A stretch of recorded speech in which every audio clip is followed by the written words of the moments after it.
Pemerintah Belanda mengusir diplomat Rusia agar meninggalkan Belanda. Hal ini Rusia diduga mencoba menyelundupkan mata-mata di bawah perlindungan diplomatik.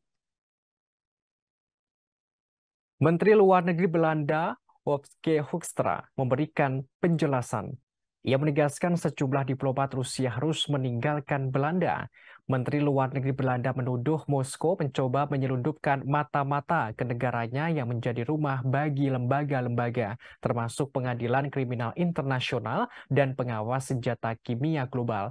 Pernyataan itu menandakan dimulainya putaran terbaru dalam perselisihan diplomatik antara kedua negara. Perseteruan tersebut terjadi setelah invasi besar-besaran Rusia ke Ukraina hampir setahun lalu memicu konflik di sisi timur Eropa.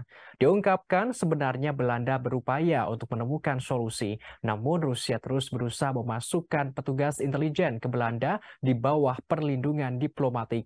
Belanda akhirnya mengambil sikap tegas dan tidak membiarkan hal itu terjadi. Hoekstra menjelaskan tetap penting untuk menjaga kedutaan tetap terbuka sebagai saluran komunikasi. Bahkan sekarang hubungan dengan Rusia lebih sulit dari sebelumnya.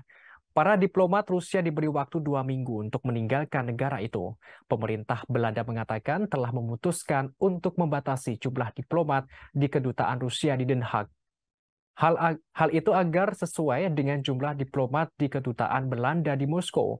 Selain menuduh Rusia mencoba mengirim mata-mata di Belanda, pemerintah Belanda juga mengatakan Moskow menolak memberikan visa kepada diplomat Belanda.